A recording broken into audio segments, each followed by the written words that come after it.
Vous êtes un spécialiste de l'anatomie, dirait-on. Vous avez dû faire des études classiques en art. Est-ce vrai ou faux? Oui, c'est vrai. J'ai étudié des années, d'abord à Belgrade, où j'ai étudié à l'Académie des arts appliqués avec le design. En même temps, j'ai étudié les beaux-arts et le design. Aujourd'hui, je me s'occupe plutôt avec les beaux-arts. Avant, je fais plutôt le design. Je suis au Canada depuis 18 ans et je continue à faire la même chose.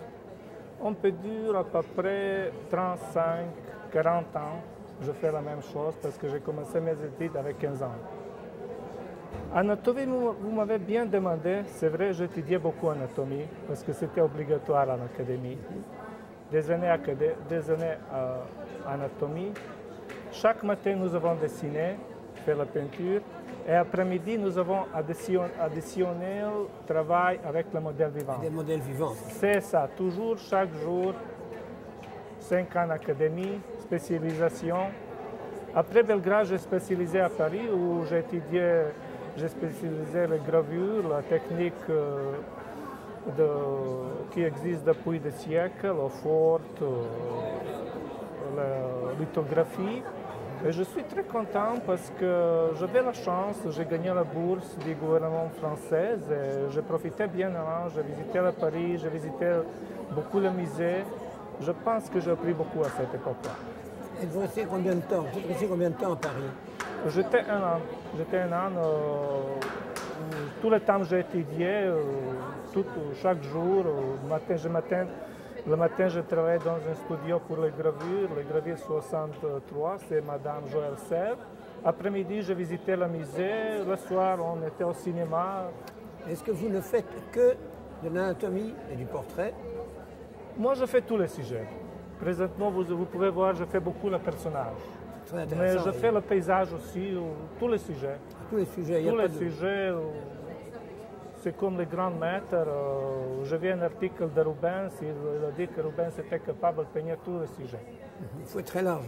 Très large, tous les sujets, même tous les médiums acryliques, pastels. Êtes-vous actuellement en galerie au Québec ou ailleurs ou à l'étranger? Non, pas tellement.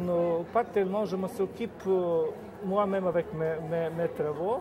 Mais si j'ai possibilité d'exposer, faire exposition solo, j'expose solo. Par exemple, cette année, j'ai 3 expositions solo.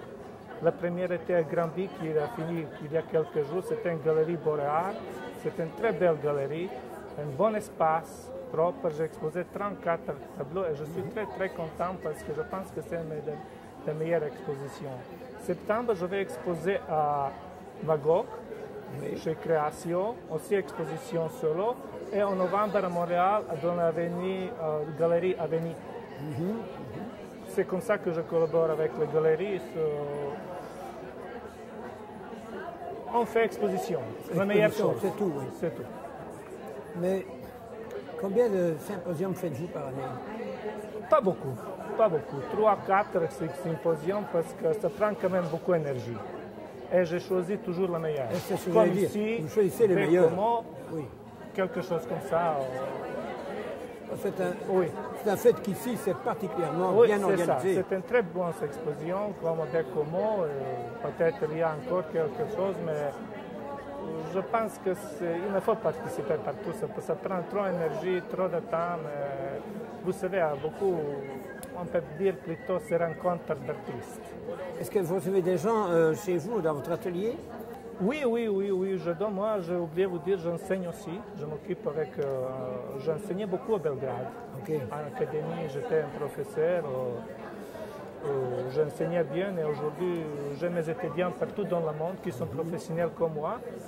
Et depuis quelques années, il y a, je pense, à peu près 4 ans, j'ai pensé un peu. L'étudiant me manque. Moi, j'aime enseigner, j'aime travailler avec étudiants. Okay. Et j'ai recommencé. Imaginez-vous, je redécouvrais beaucoup les choses. Parce qu'on oublie, quand j'enseigne, j'apprends. C'est ça que je dis en enseignant. Je découvrais beaucoup les choses et j'ai trouvé la chose que je ne connais pas. On continue à On apprendre continue. toujours. Hein. Ça veut dire que je continue toujours à apprendre. Il n'y a jamais de limite. Hein. Non, jamais de limite. C'est le travail permanent, c'est le plus important travail. Je dois dire que votre travail est excellent d'ailleurs. Ah oui, merci. Je dis toujours à mes étudiants, écoutez, Picasso travaillait sans arrêt 80 ans. Sans arrêt. Je veux le croire en voyant Sans ce que vous relâche. faites. En voyant ce que vous faites, Toujours. ça ne m'étonne pas du tout. Ça, c'est le secret numéro 1. Je vous remercie beaucoup Merci de beaucoup votre à vous, monsieur. patience. Oui, merci.